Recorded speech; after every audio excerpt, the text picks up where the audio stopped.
Whenever I mention somebody that I'm growing carrots in the garden, they usually have a bit of hesitation because it's not a common thing to see in Trinidad. We just don't have that as a common vegetable that people have in their garden. Even though you can grow it in Trinidad, how well you can grow it can be up for discussion, but it's definitely something that we can add to our gardens. Today we're going to have a look and see what I'm able to harvest from the carrots that I have growing here in my garden in these containers. Let's get going.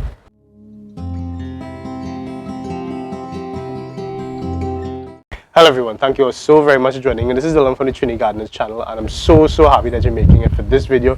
I've had so many carrot fail videos in the past. You who have been subscribers for a long time, you know that I have failed at carrots many times, and you don't know what you're going to get when you harvest carrots because it's, you know, it's under the soil. You don't know what, you can't look at it and see, okay, like I have a tomatoes or a mango growing. It's under the soil. So today we're just going to be doing a harvest, and hopefully we have some carrots to use in a salad or to just have, and it looks really pretty. It tastes amazing when you have your homegrown carrots. And if you're interested in growing carrots, I have a growing guide for carrots. It's super easy to grow in Trinidad. The issue that we have in Trinidad is that carrots are not in their best habitat in Trinidad. They are a cold weather crop. They're something that if you live in a temperate country, in the US or Canada, in the UK, in anywhere that has the 4 seasons, you would plant it in spring, you'd plant it in fall. This is times when the earth is from cold to getting warmer, to get it from warm to colder. It goes in the colder parts of the year, usually between temperatures of 15 degrees Celsius to 20, maximum 25 degrees Celsius, which is still hot for carrots. In Trinidad right now, my hand is burning up because it's about 32 degrees Celsius. It doesn't feel too bad because we have breeze. You're probably hearing it on the microphone now. So it's fine, it's bearable, it's tropical. I'm happy to be here. But it does mean that some things that we can grow really well does not include carrots. We can grow it, they can grow fair enough, but big, massive, really comfortable carrots where you just throw some seeds and they grow amazingly, you're not going to get it in Trinidad. It's not something that we get. What we do get in Trinidad, and we should be grateful for, you can throw a few coconuts outside. You could throw some pumpkin seeds outside, and you're going to get pumpkin, you're going to get a coconut tree. It's something that people in temperate countries don't get to enjoy. So it's always a give and take. They can enjoy carrots, we can enjoy it as well, but just not as easily.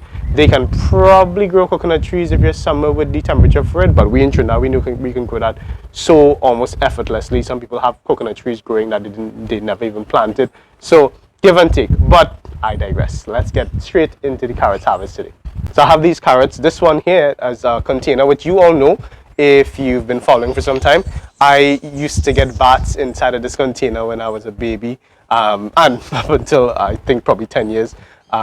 This is just a container that my parents had home, where my parents live, and it's just some old bathtub. This is just something people used to have, and they would throw clothes inside of it. Normally I think like a hamper you'd use it for, but you'd also fill it with water, take baths in it, or if you didn't have much water, you put water and you fill up the water inside here from a barrel and whatnot. So I saw it and it had like a lot of cracks in it, so I decided to just use it for soil, use it to plant something inside. The last thing I had inside of it, which you all would have seen, and I did a video I think on YouTube and definitely on TikTok with this, would have been broccoli that I had growing inside of it, and that broccoli grew amazingly. I had broccoli, cauliflower and cabbage inside this one container all at the same time, so that was amazing. And from there I switched out everything. The last thing that remained was the broccoli, and I planted in some carrots, and I also have some celery inside here. Now, how you would know that you have carrots to pick? Well, you can see something pretty interesting going on right now. Because of how hot it's been, the soil has broken off from the edges, which is something that will happen when the place gets really crusty and hot. And you can see a carrot that just formed underneath here. These are lady finger carrots, so they're not meant to get very big. I'm sure if it was in the right climate, this would have gotten bigger, but for now, this is what we're getting. How you know you have a carrot underneath? Generally, firstly, you're going to see the foliage is doing well, right? The foliage is doing well, and then around the base, you're meant to see at least a little head. Once you see a little head, then usually you have something. It doesn't have to be something massive. You don't know what you're going to get with a carrot, but we're going to take a look and see. You usually don't have to get like a shovel to see the carrot. You can just use your hand, but instead of using your hand, if you're scared, you want to protect your hands, you can use a little shovel and just kind of move it around and just see. Well, this one over here, I know we saw already. Just take a look and you see there. Okay, so I'm going in for the first one, which I know that we have. There we are. Wow, that's cool. Lady fingers. I don't expect it to get too huge, but there we are. The tops you can use to make pesto if you'd like. Next one. Oh, this one is really cool. I like it. Okay, this one is going to be a tiny one.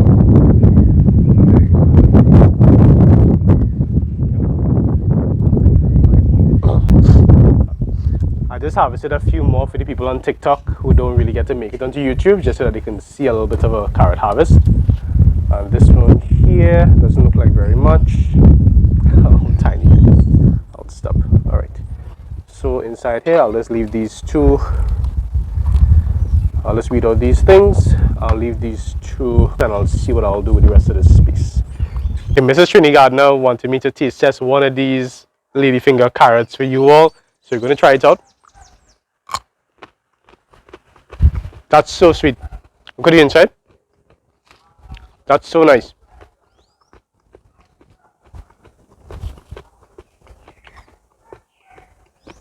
Wow. I'm really happy with that. Perfect for salad. There's a little garden snack. And remember, the tops you can use in pesto. Okay, so that's it for ladyfinger carrots. I also have these carrots that have been growing inside of this construction bucket, also known as a concrete bucket in Trinidad. You all know that I use these for pretty much everything in the garden. These carrots have been ready at least about 2 weeks now. I didn't get any time to film the video, and I want to just harvest it without documenting it for you all, so you all can see if it's a fail or whatever the case is. These are the Danver carrots, so not ladyfinger carrots. These are meant to get a bit bigger. Fingers crossed. Again, you don't know what you're going to get with carrots. You can see that this one is really ready to go, because over here to the very top, this is the carrot bolting. You all remember bolting from brassicas. That's where you get the flowers and then you get the seeds on top here. So this carrot is pretty much ready, and if there's anything on it there, it's not going to be happy with me that I took so long to harvest it. That's why it's bolting. Not for any other reason except for the fact because it's not getting eaten by pests. There's no deficiency here. It's just too old and it started to bolt. And the place has also been really hot, which can also cause your carrots to bolt, which is why carrots work better in the cold weather as opposed to in Trinidad, but they do work in Trinidad. So I'm not going to start with this one. I'm going to start with this one over here because the base looks really nice. I have seen nice bases before, and inside of it, it's literally just like 1 inch. So we don't know what we're going to get, but we're going to try. Up. Let's go. Up, up, up. There we go. So a knob, a little knob. So, you know, I don't consider these fails anymore. I'm just happy to have had something like this. But yeah, the base looks so nice and so thick, and then there's nothing underneath. All right, let's see what else we get or don't get. Get this one over here. Up, another little fail. This one is definitely a fail. I couldn't eat anything from that. This one over here. The lady fingers were better than that one. Okay, let's try this one. Up, another little knob. Another little double knob. And this one here with the seeds. There we go. So the one with the seed, you can see definitely it's whiter than the others because the plant, like, you wouldn't eat this. So all of these are considered to be an entire fail. I wouldn't eat any of these except this one over here. Up. Except this one over here. But one good thing that I can report from doing this experiment between growing the Danver carrot and also growing the ladyfingers is that I would definitely go for growing the ladyfinger carrots more than the Danver carrots, because even though they're small, they're successful and they're growing well. These were not in the ground for as long as the Danver carrots. And look at the size of this compared to the size of these over here. These have been in the ground inside the container for about 4 months, four months and a half. This one has been growing for just about 3 months, and look at that. So I'm happy to grow this. Even if it's small, it's still something you can depend on. So definitely recommend little finger carrots. I'm going to be sowing some more. I have some more that's growing up right now, and really excited to see what happens with that next harvest. And I'll know to just kind of dial it back on the Danver carrot. It can work. It has worked in the past, but I don't know if it's the heat or what the case is. It's just I'm not getting the size or the quality of carrots that I'd like to have. Even though you can grow them in Trinidad, again, because of the heat, it makes it a bit harder for them to grow. So if you know somebody who'd be interested in trying to grow carrots or learn about growing carrots, feel free to share this video with them, to encourage them to get their hands into it.